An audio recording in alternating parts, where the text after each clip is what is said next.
Have you ever had any difficult students? If you've taught for a year or so, I'm sure you have. Today I want to share some ideas that I developed totally by accident in my own classes with difficult students. A more formal title for this session would be Student Engagement, the Key to Learning. An obvious thing, of course, but if you have difficult students, that is the problem. How do you get them engaged? And I think for teachers, this is our job. We have to get them engaged. We have to get their attention somehow.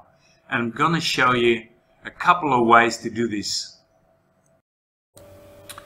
Let me share an experience with you from years ago when I had a large group of young Taiwanese students around 13 years old in Australia.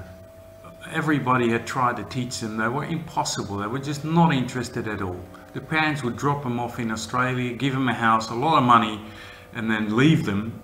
And they had no interest in doing anything.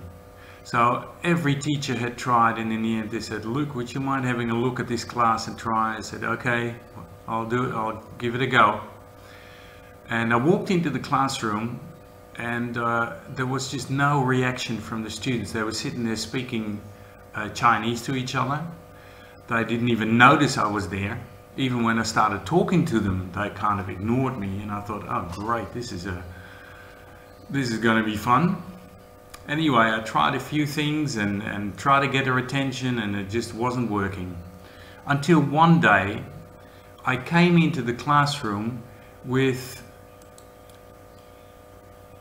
a little red ball. I had this thing on my desk, and it was one of those stress balls that you could squeeze it all in, and it kind of slowly popped open again.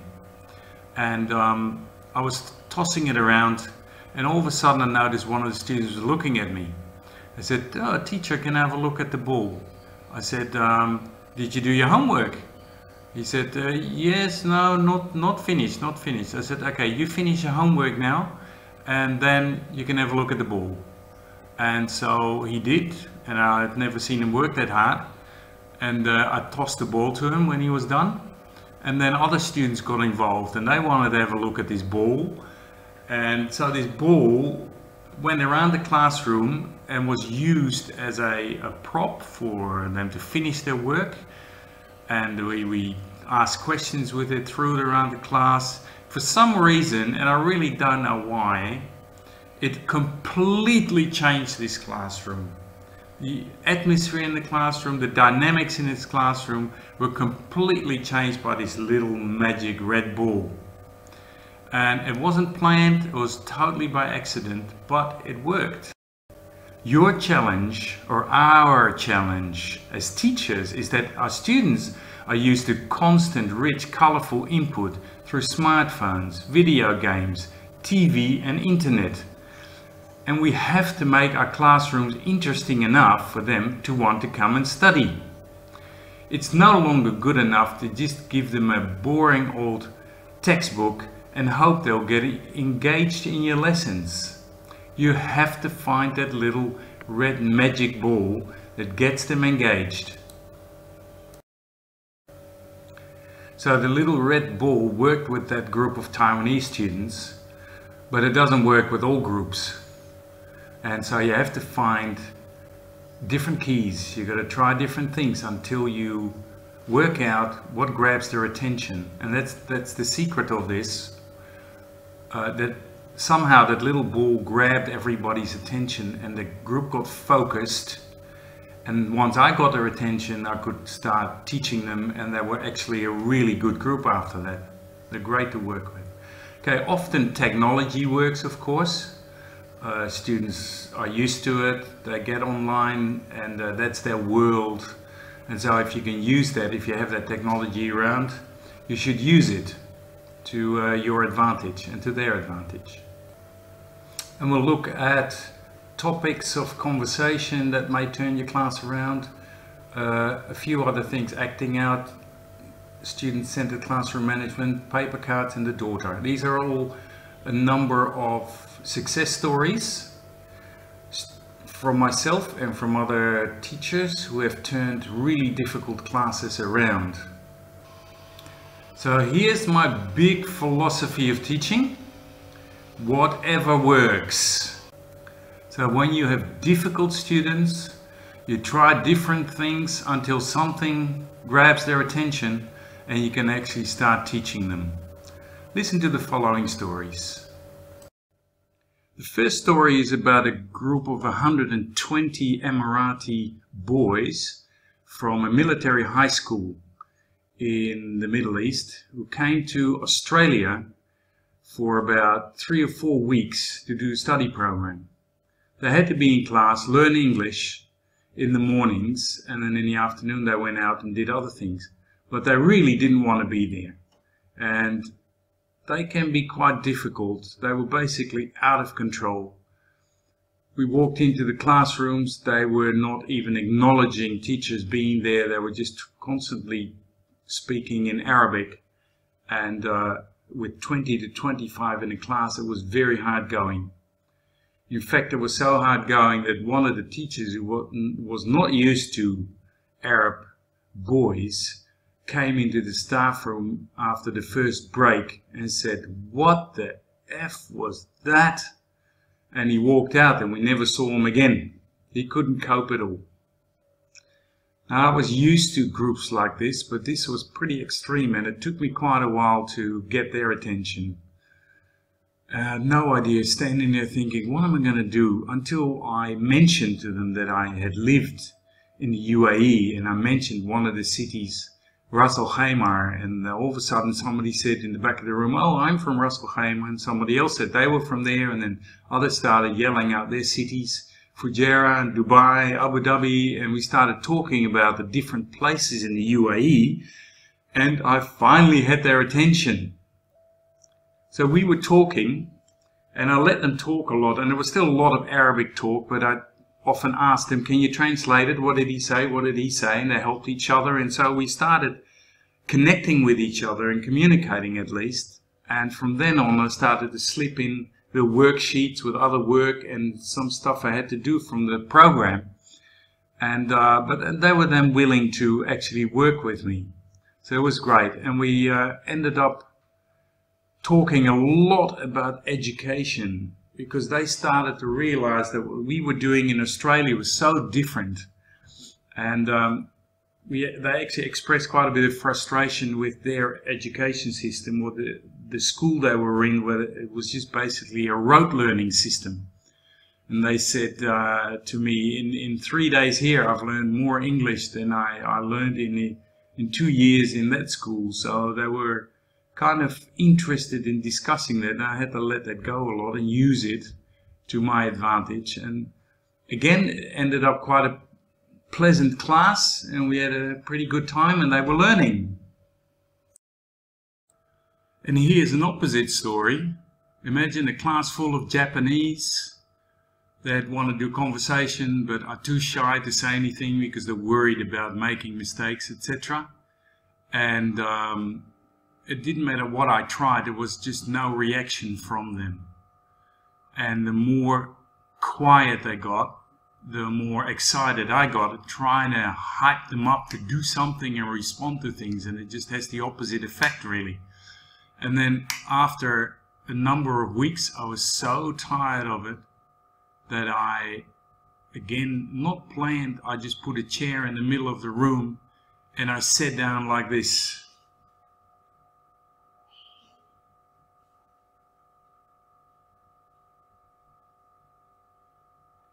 And it took them about 2 minutes, 2 excruciatingly long minutes, to finally say, "Teacher, what are you doing?" And I said, "I'm doing what you are doing all the time. You don't react to anything. You just sit there. You do nothing. You can't learn like this." And it was like I was holding up a mirror to them and showed them what they were doing, and it clicked with them, and from then on they started to participate, and again the class completely changed and was quite nice after that. So the lesson here is, I suppose, try the opposite of what you normally do and see what happens. So here's an idea that's probably the opposite of what you would normally do with uncooperative students. Student-centered classroom management. Do you give your students responsibilities to help you manage the class? So the aims of these are to promote student leadership and to increase student engagement in learning, which is the overall aim of this whole workshop, of course. The interesting thing is that I've often found the students that are most difficult in the class, they're very uncooperative, are the ones that actually need some responsibility, and that may completely change them around. Here's a model for you. So you have 4 to 6 small simple jobs that the students can do for you in the classroom, and every fortnight you turn them over, you give it to a different student, or every week. It's up to you, of course. So you start off with, we normally have a class manager. That's the person who makes sure that all the jobs are done every day. We have an attendance monitor, so I actually give my role to one of the students and they tick who's there and who's absent and who's late. I check, of course, to make sure they do it correctly, but after a while they're usually fine.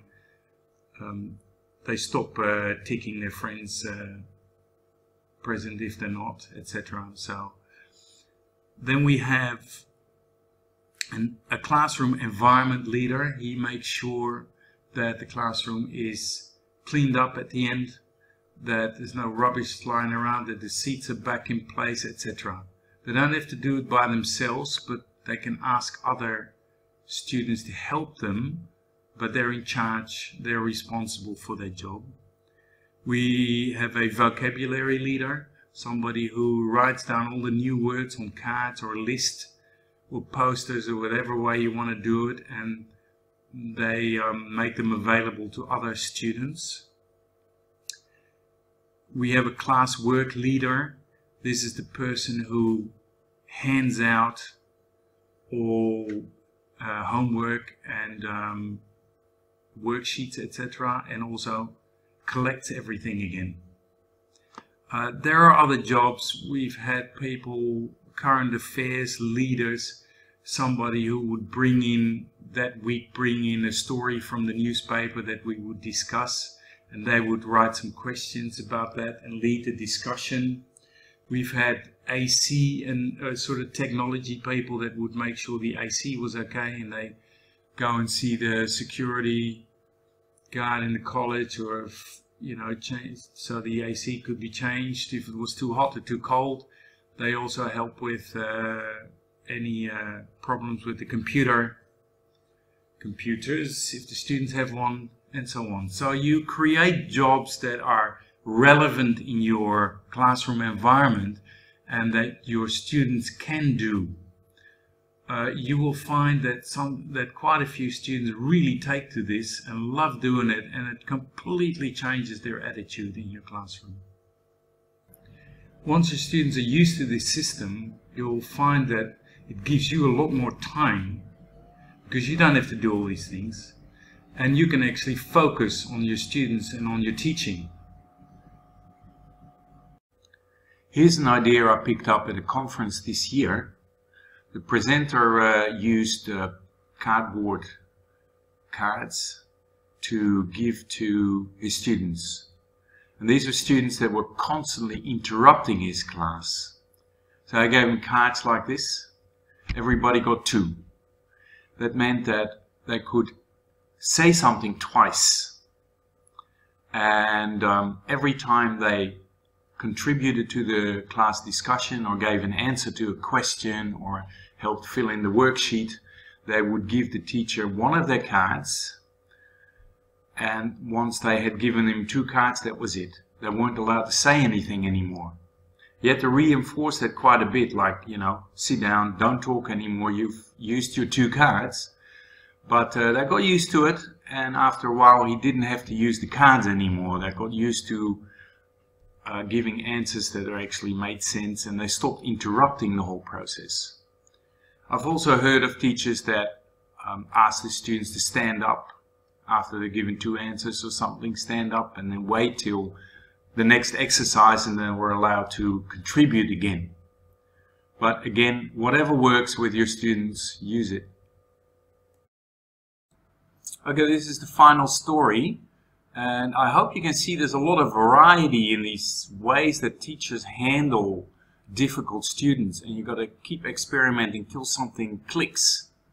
Here was a teacher that told me that she had a very difficult class. They ignored her, they're not interested in what she was doing, and it was really hard going for a long time. Until one day she brought her daughter into the class because the school had been closed unexpectedly. Her daughter, she didn't have a babysitter for her, so she brought her to class. And the students were really interested in watching her and talking to her, and all of a sudden they seem to be looking at the teacher like, oh, she's a mum, she has a family. And from then on, the students treated the teacher quite differently. And again, the class dynamics were changed and the whole class turned around. So I think what all these stories have in common is that something unexpected happened. Whether that was on purpose or by accident, the students were kind of taken out of the comfort zone in a way, and something unexpected happened and it grabbed their attention. Now there are no rules here, so you just have to try something unexpected and see what happens. And you keep trying new things until you've got the class's attention. And in the meantime, keep your sense of humor, because your students, of course, would love to see you get angry and upset with them. But stay a step ahead of them. Don't let them get to you. Well, we've come to the end. I hope you found this helpful. Try different things. And if you have any comments or questions, don't hesitate to contact me on my email there, luke.zimmerman@yahoo.com.au. Good luck and see you again.